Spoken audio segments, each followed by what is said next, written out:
Good morning students, welcome again in bind edutech. तो बच्चों, आज के वीडियो से हम लोग एक न्यू चैप्टर क्लास 12th का स्टार्ट करने वाले हैं, जिसको हम लोग कहेंगे बच्चों क्या, प्रोबेबिलिटी, प्रायिकता। और एग्जाम में इस चैप्टर से हर साल अच्छे नंबर के क्वेश्चन आपके आते हैं। ठीक है, 8 से 10 नंबर के क्वेश्चन हर साल पूछे जाते हैं। चलिए बच्चों, इस वीडियो से हम लोग इस चैप्टर को कंटिन्यू करते हैं और काफ़ी इंपॉर्टेंट चैप्टर है, ध्यान से देखिएगा। राइट है ना, सारा वीडियो इसका आएगा। तो इस वीडियो सीरीज में हम लोग पहले एनसीईआरटी किताब को ख़त्म करेंगे और फिर क्या, केसी सिन्हा फिर बुक को स्टार्ट करके उसे भी कंप्लीट करेंगे। राइट, तो चलिए बच्चों देखते हैं क्या बोला जा रहा है प्रोबेबिलिटी में। तो सबसे पहले आपको देख लेना है कि यहाँ पे क्या क्या सिलेबस है ना, कौन कौन से टॉपिक हम लोग यहाँ पे कवर करने वाले हैं क्लास 12th में। तो सिलेबस में जो है आपका फर्स्ट है, देखिएगा,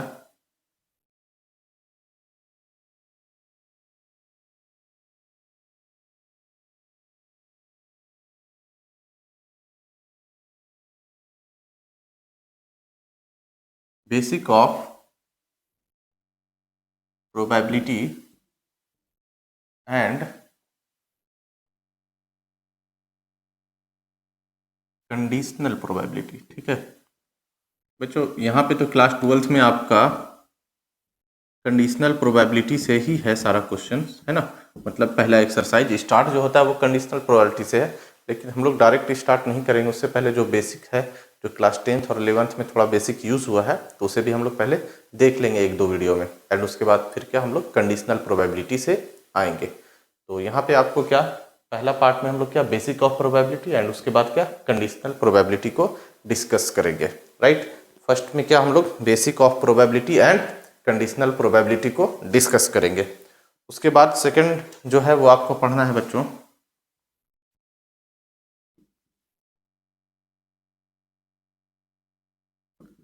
multiplication theorem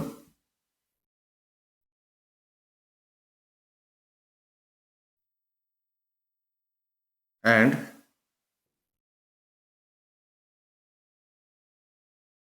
independent events. Right बच्चों, सेकंड में आपको क्या देखना, मल्टीप्लिकेशन थ्योरम है और क्या, इंडिपेंडेंट इवेंट्स है। ओके, सेकंड में आपको देखना है क्या, तो ये हमें देखना क्या है, multiplication theorem and independent events. Okay बच्चों, एंड थर्ड टॉपिक जो है वो आपका क्या है,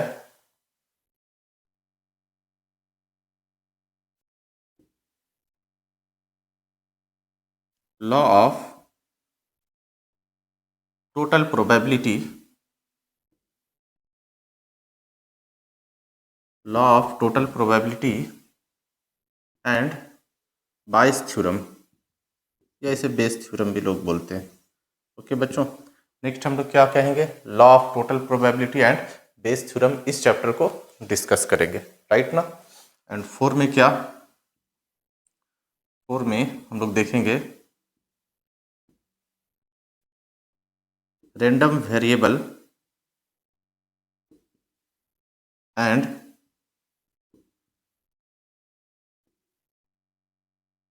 प्रोबेबिलिटी डिस्ट्रीब्यूशन।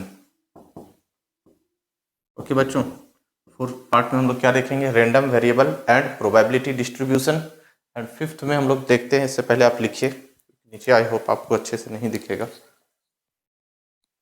चलिए तो एक और हम लोग लिखते हैं नीचे, 5 में है जो हमारा, वो क्या है,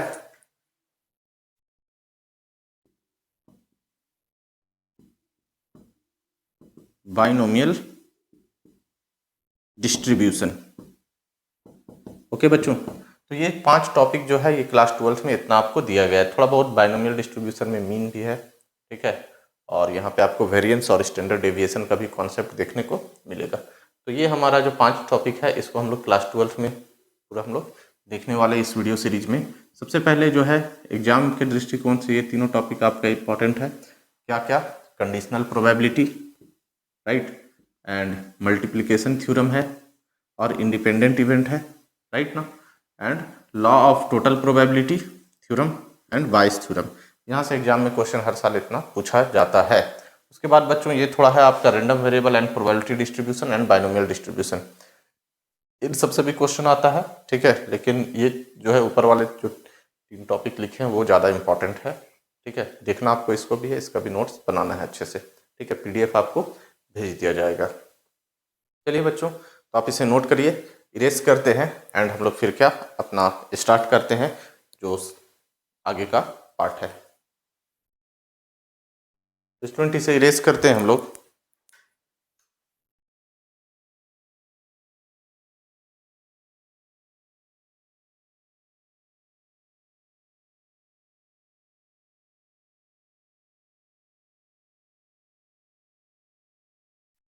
आगे देखिए, आगे आपको क्या करना है, जो हम लोग स्टार्ट करने वाले हैं, पहले हम लोग क्या some basic definition of probability देखने वाले हैं, राइट ना। तो देखिए क्या क्या है, मतलब प्रोबेबिलिटी से रिलेटेड कुछ कुछ टर्म्स है, उसकी डेफिनेशन हम लोग देखेंगे, है ना।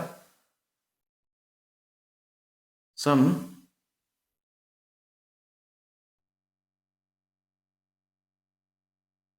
Basic definition, okay.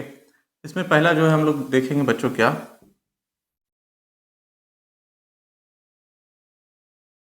एक्सपेरिमेंट, ठीक है। एक्सपेरिमेंट क्या होता है बच्चों, हम लोग इसे डिस्कस करते हैं क्या होता है। तो देखिए एक्सपेरिमेंट हम लोग उसे कहेंगे, है ना, an operation which produce some well defined outcomes, ठीक है। वैसा ऑपरेशन जिसका आउटकम जो हो वो हमारा क्या हो, वेल डिफाइंड हो, उसे हम लोग क्या कहेंगे, एक्सपेरिमेंट कहेंगे, राइट ना। क्या होगा डेफिनेशन देखिएगा, operation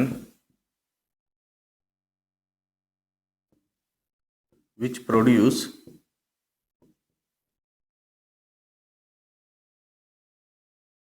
some well defined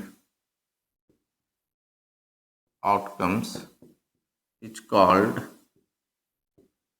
an, okay बच्चों, वैसा ऑपरेशन जिसका आउटकम कुछ वेल डिफाइंड आए, ऐसे ऑपरेशन को हम लोग क्या कहेंगे, एक्सपेरिमेंट कहेंगे। ऐसा ऑपरेशन जिसका आउटकम कुछ वेल डिफाइंड आए उसे हम लोग क्या कहेंगे, एक्सपेरिमेंट कहेंगे। जैसे अगर हम लोग एक सिक्के को उछालते हैं तो बच्चों हेड या टेल आता है, तो इसका आउटकम वेल डिफाइंड है, ठीक है। एक डाइस को हम लोग थ्रो करते हैं तो 1 2 3 4 5 6 ये सब आता है, तो इसका भी आउटकम क्या है, वेल डिफाइंड है। तो ये सारा एक डाइस को थ्रो करना, एक सिक्के को टॉस करना, 52 पत्तों की गड्डी में से एक एक पत्ता बाहर निकालना, ये सब आपका क्या कहलाएगा, एक एक्सपेरिमेंट करना कहलाएगा, राइट ना। उसे हम लोग क्या कहेंगे, एक्सपेरिमेंट कहेंगे। तो आप इसे नोट करिए, इरेज करते हैं एंड नेक्स्ट हम लोग देखेंगे रैंडम एक्सपेरिमेंट, राइट बच्चों। एक्सपेरिमेंट का ही एक टाइप है जिसे हम लोग क्या कहते हैं, रैंडम एक्सपेरिमेंट। नोट करिएगा इसे।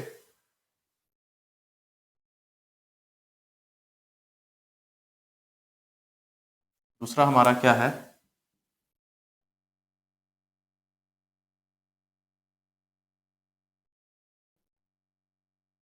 रैंडम एक्सपेरिमेंट बच्चों। तो रैंडम एक्सपेरिमेंट क्या होता है इसे हम लोग देखने की कोशिश करते हैं। तो रैंडम एक्सपेरिमेंट क्या कहेंगे, देखिएगा,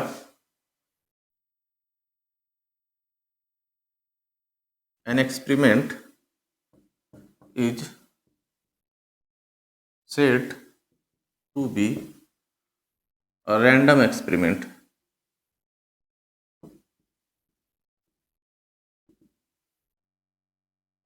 if it satisfy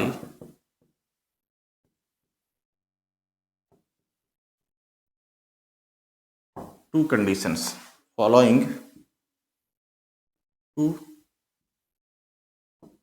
कंडीशंस, ठीक है बच्चों। वैसा एक्सपेरिमेंट को हम लोग रैंडम एक्सपेरिमेंट कहेंगे जो 2 कंडीशंस को आपका सेटिस्फाई करे, ठीक है। पहला क्या,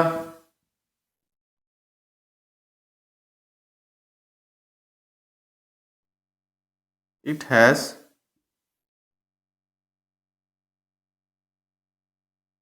मोर देन 2 पॉसिबल आउटकम, बच्चे उसके पास कम से कम 2 से ज़्यादा पॉसिबल आउटकम आउटकम हो, दो या दो से ज़्यादा। ठीक है, जैसे कि आप अगर डाइस को थ्रो कर रहे हैं, है ना, या सिक्के को उछाल रहे हैं, तो दोनों साइड अगर सिक्के में हेड हो जाए, अगर हम लोग डबल हेडेड कॉइन ले लें, ठीक है, तो आप जब भी उछालिएगा तो आप पहले से ही रिजल्ट प्रिडिक्ट कर दिएगा, क्योंकि दोनों साइड हेड है तो फिर हेड ही आना है, राइट ना। तो अगर रैंडम एक्सपेरिमेंट करना है किसी को, तो कम से कम वहाँ पे दो चॉइसेस अवेलेबल हो या दो से अधिक चॉइसेस अवेलेबल हो, राइट। दो या दो से अधिक चॉइसेस अवेलेबल है तो आप रिजल्ट को प्रिडिक्ट नहीं कर सकते हैं पहले से, ओके। एंड दूसरा क्या, we can not predict the outcome. Outcome को हम लोग प्रिडिक्ट नहीं कर सकते हैं, राइट। जैसे सिक्के को टॉस करना, तो क्या आएगा, हेड या टेल, ठीक है, तो हम पहले से नहीं बता सकते कि क्या आएगा। तो ऐसे एक्सपेरिमेंट जिसमें रिजल्ट के बारे में हम श्योर नहीं हैं, ठीक है, we can not sure about result, उसे हम लोग क्या कहेंगे, रैंडम एक्सपेरिमेंट। जैसे कि एक अर्न में, एक कलश में हम लोग 3 लाल और 5 काली गेंद अगर रखते हैं, तो आप एक गेंद निकालेंगे तो आप पहले से श्योर नहीं हो सकते कि वो लाल गेंद है या काला गेंद है, वो रेड बॉल है या ब्लैक बॉल है, आप पहले से इसके बारे में श्योर नहीं हो सकते। तो अगर आप ऐसा कोई एक्सपेरिमेंट कर रहे हैं जिसमें रिजल्ट का आप अंदाज़ा नहीं लगा सकते हैं पहले से, ऐसे एक्सपेरिमेंट को क्या कहेंगे, रैंडम एक्सपेरिमेंट, ओके। वही लिखे बच्चों, an experiment is said to be a random experiment if it satisfy following two condition, it has more than 2 possible outcomes, ठीक है, उसके पास आउटकम्स जो है 2 या 2 से अधिक हो और हम लोग रिजल्ट के बारे में प्रिडिक्ट नहीं कर सकते, ऐसे एक्सपेरिमेंट को हम लोग क्या कहते हैं, रैंडम एक्सपेरिमेंट, ओके बच्चों। तो चलिए एक एग्जाम्पल के हेल्प से आप इसको समझने की कोशिश करिएगा, है ना। यहाँ पे हम लोग एक एग्जाम्पल लेते हैं कि क्या होता है हमारा random experiment.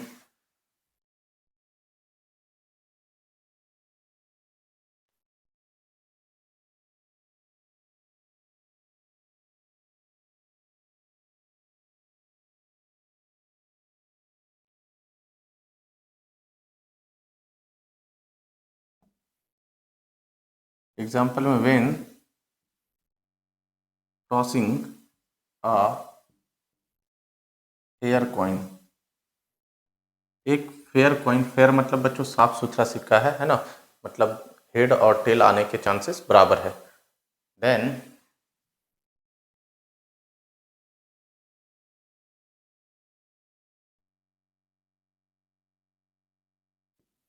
Possible outcome is head और टेल, सो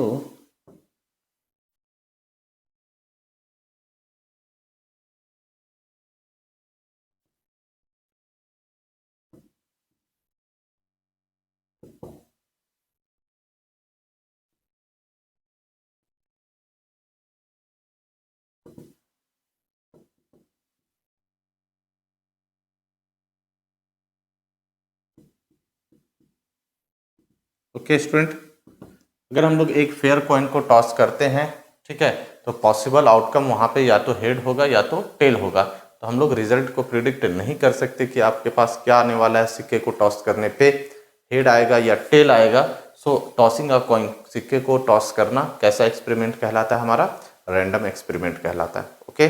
जब रिजल्ट को आप श्योर नहीं है कि भैया क्या आने वाला है, अगर आप डाइस को थ्रो करते हैं, पासे को फेंकते हैं, 1 2 3 4 5 6 में से कुछ भी आ सकता है, तो जो आप डाइस को थ्रो कर रहे हैं तो वो आप क्या कर रहे हैं, एक रैंडम एक्सपेरिमेंट, वहाँ पे क्या आने वाला है ये अंदाजा आपको नहीं है, राइट। आप सिक्के को टॉस करें या फिर आप बॉक्स में से गेंद निकालें या आप 52 पत्तों की गड्डी में से 52 कार्ड्स में से एक कार्ड बाहर निकालें, तो इस तरीके का एक्सपेरिमेंट करना क्या कहलाता है, आपका रैंडम एक्सपेरिमेंट कहलाता है। इसमें आप रिजल्ट के बारे में प्रिडिक्ट नहीं कर सकते, आउटकम के बारे में आप श्योर नहीं हो सकते, तो ऐसे इवेंट को हम लोग क्या कहेंगे, ऐसे एक्सपेरिमेंट को आप क्या कहेंगे, रैंडम एक्सपेरिमेंट। तो प्रोबेबिलिटी में बच्चों जितना भी एक्सपेरिमेंट किया जाता है वो सारा का सारा आपका रैंडम एक्सपेरिमेंट ही रहेगा, क्योंकि अगर रिजल्ट पहले से ही आपको पता रहेगा तो फिर तो आप 100% श्योर है, वहाँ पे आपको प्रोबेबिलिटी की ज़रूरत नहीं है। तो जब भी आप प्रोबेबिलिटी करेंगे तो हमेशा एक्सपेरिमेंट कैसा होगा, रैंडम एक्सपेरिमेंट होगा, राइट ना। तभी तो आपको प्रोबेबिलिटी की ज़रूरत पड़ेगी कि हाँ इस इवेंट के होने के क्या चांसेस हैं। अगर आपको पता है कि ये रिजल्ट ऐसा आने वाला है तो फिर वहाँ प्रोबेबिलिटी तो श्योर है और वहाँ पे तो 100% हो जाएगा, फिर आपका रिजल्ट प्रोबेबिलिटी हमेशा 1 होगा। तो प्रोबेबिलिटी में जब भी हम लोग देखेंगे तो हमारा एक्सपेरिमेंट का टाइप कैसा होगा, रैंडम एक्सपेरिमेंट होगा। ठीक है, रैंडम एक्सपेरिमेंट में हम लोग रिजल्ट के बारे में श्योर नहीं होते हैं। देखिए आप इसको, फिर हम लोग आगे देखते हैं। अगला जो डेफिनेशन है हमारा सैंपल स्पेस।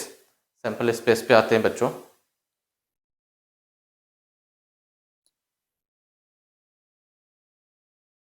चलिए बच्चों इसे इरेज करते हैं और आगे हम लोग देखते हैं।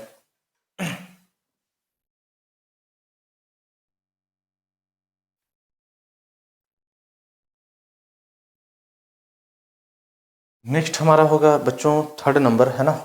नेक्स्ट क्या होगा, थर्ड नंबर सैंपल स्पेस। इसे समझने की कोशिश करिएगा, ये इंपॉर्टेंट है। सैंपल स्पेस देखिएगा बच्चों, set of all possible outcome of a random experiment is called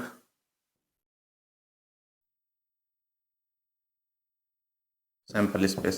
okay बच्चों, set of all possible outcomes of a random experiment.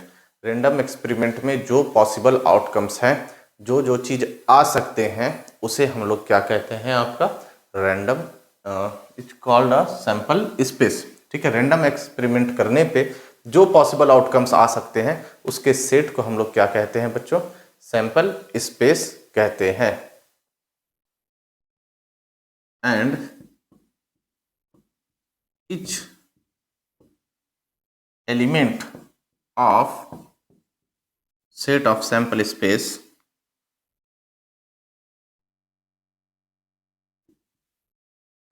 is called sample point और an event।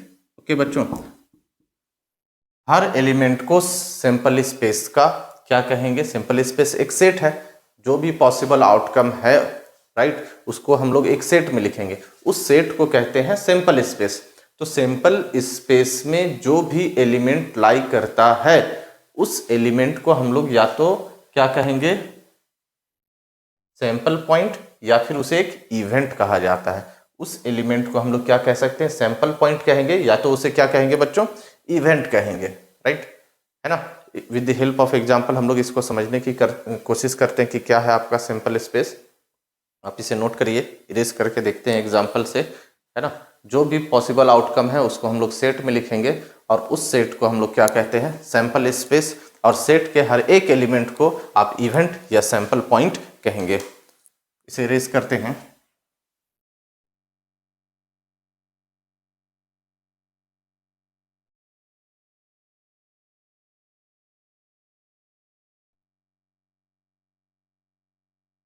देखिएगा एग्जाम्पल,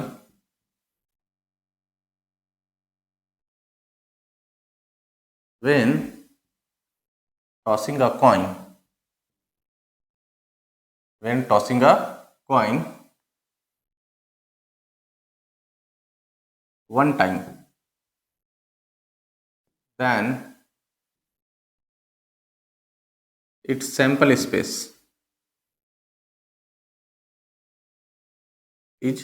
देखिए बच्चों, sample space के set को हम लोग S से दिखाते हैं। अगर आप एक सिक्के को एक बार उछालते हैं तो सैंपल स्पेस या तो हेड मिलेगा या तो टेल मिलेगा।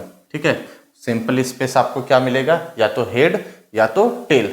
ठीक है, यही पॉसिबल आउटकम था, उसको हम लोग एक सेट में लिख दिए, तो ये आपका क्या कहला दिया, सैंपल स्पेस कहला गया। इसको हम लोग क्या लिखें, सेट में लिखें, तो ये आपका कहला गया है क्या, सैंपल स्पेस। अब सैंपल स्पेस में कितने एलिमेंट है, 2 एलिमेंट है, तो हम लोग कभी कभी ऐसा भी लिखेंगे NS, number of element in sample space कितना है, 2।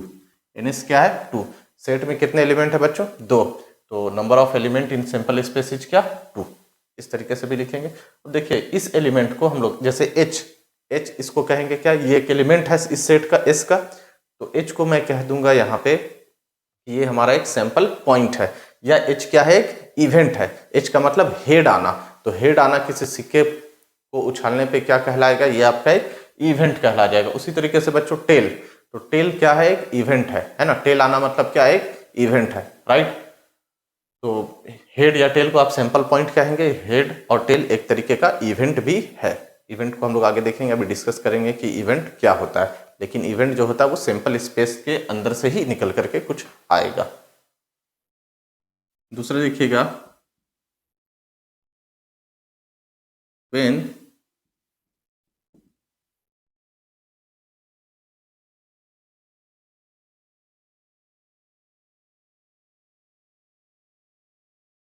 बच्चों एक सिक्के को दो बार उछालते या दो सिक्के को एक साथ उछालते हैं, बात वही है। तो सैंपल स्पेस इसका हो जाएगा, पहला सिक्का में हेड टेल की पॉसिबिलिटी, दूसरे सिक्के में भी क्या, हेड और टेल की पॉसिबिलिटी। तो बच्चों जब आप सैंपल स्पेस निकालने की कोशिश करेगा तो आपको मल्टीप्लाई करना है इसको इसके साथ, ठीक है। तो एच को एच से मल्टीप्लाई करेंगे तो एच एच होगा, ठीक है। फिर एच को किससे मल्टीप्लाई करेंगे, टेल से, तो एच और टी हो जाएगा। फिर दूसरे केस में क्या, टी को एच से करेंगे तो टी एच, और फिर तीसरे केस चौथे में टेल और टेल। तो ये आपका simple space. Number of element in simple space क्या, एक एलिमेंट ये, अब ये दोनों एक साथ है तो एक एलिमेंट काउंट होगा, फिर दो, फिर तीन और फिर चार। Number of element in simple space कितना है बच्चों, चार है। ओके, तो number of element in simple space है चार। उसी तरीके से बच्चों एक सिक्के को आप तीन बार भी उछालेंगे तो देखिए आपका सिंपल स्पेस क्या होगा।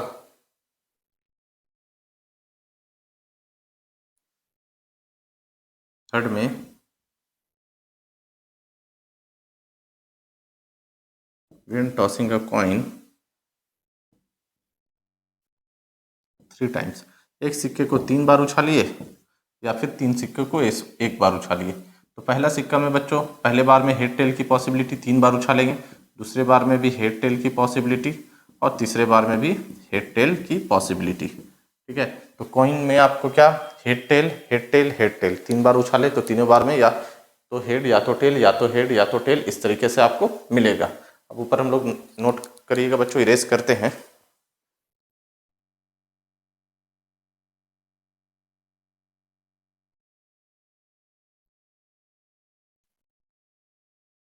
इस क्या हो जाएगा बच्चों, पहले हम लोग इन दोनों सेट को मल्टीप्लाई करेंगे। तो इन दोनों सेट को मल्टीप्लाई करें, अभी देखिए यहाँ पे है ना, पहला दो सेट को मल्टीप्लाई करे हैं, यहाँ पे H H H T T H और टी टी आपको मिला है। तो मल्टीप्लाई करिए, head head head tail tail head और टेल टेल, और फिर एक लास्ट वाला आपका बच गया क्या, एच इंटू टी। तो बच्चों मल्टीप्लाई कर लीजिए, एच एच को एच के साथ मल्टीप्लाई करिएगा तो हेड हेड हेड आ जाएगा। फिर एच एच को टी के साथ मल्टीप्लाई करेंगे तो हेड हेड टी हो जाएगा। फिर ये वाला हो गया। अब इसको आते हैं, एच टी को एच के साथ करेंगे तो एच टी एच हो गया, और फिर एच टी को टी के साथ करेंगे, एच टी टी हो गया। फिर अब इस पे आते हैं, है ना, टी एच को एच के साथ करेंगे तो टी एच एच हो गया, और फिर टी एच को टी के साथ करेंगे तो टी एच टी हो गया, ठीक है। फिर टी टी को एच के साथ करेंगे, टी टी एच हो जाएगा, और टी टी टी को टी के साथ करेंगे तो ये आपका हो जाएगा। मतलब टोटल 8 सैंपल स्पेस में एलिमेंट है, 1 2 3 4 5 6 7 और 8। तो आपसे अगर एनएस पूछ दे, है ना, एक सिक्के को आप तीन बार उछाले या तीन सिक्के को एक बार उछाले तो number of simple space n, ठीक है। तो क्या लिखा गया हमारा, 8 है ना, 8 को आप लिख सकते हैं क्या, 2 का पावर 3, और पिछला बार था क्या बच्चों 4, तो 2 का पावर 2 लिख सकते थे। उससे पहले क्या था 2, तो 2 का पावर 1। तो अगर एक बार टॉस करते हैं तो 2 का पावर 1, 2 बार टॉस करेंगे तो 2 का पावर 2, 3 बार टॉस करें तो 2 का पावर 3। तो नोट में याद रखना है, when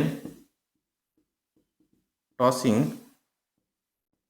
n coins together, एक साथ अगर एक n सिक्के को उछालते हैं तो नंबर ऑफ सिंपल स्पेस हो जाएगा 2 का power n। Number of simple space क्या हो जाएगा बच्चों, 2 का पावर n। तीन सिक्के को उछाले हैं तो 2 का पावर 3 आया, दो सिक्के को उछाले थे तो क्या था, 2 का पावर 2। उसी तरीके से अगर आप n सिक्के को एक साथ उछालते हैं तो नंबर ऑफ सिंपल स्पेस क्या हो जाएगा बच्चों, 2 का पावर n। ओके, आप इसे नोट करिए, फिर हम लोग अगले क्लास में डिस्कस करेंगे। आज के लेक्चर को हम लोग यहाँ पे एंड करते हैं बच्चों। बाकी हम लोग नेक्स्ट वीडियो में डिस्कस करेंगे। सिंपल स्पेस निकालने के लिए और भी आपको सीखना है, डाइस का सिंपल स्पेस निकालने के लिए सीखना है, कार्ड का सिंपल स्पेस क्या होता है, अगर हम लोग बॉक्स से गेंद निकाल रहे हैं तो वहाँ पे सिंपल स्पेस क्या होता है। तो पहले आप इसे नोट कर लीजिए और यहाँ तक आप कंप्लीट करके रखिए, फिर हम लोग अगले वीडियो में डिस्कस करते हैं। Thanks for watching.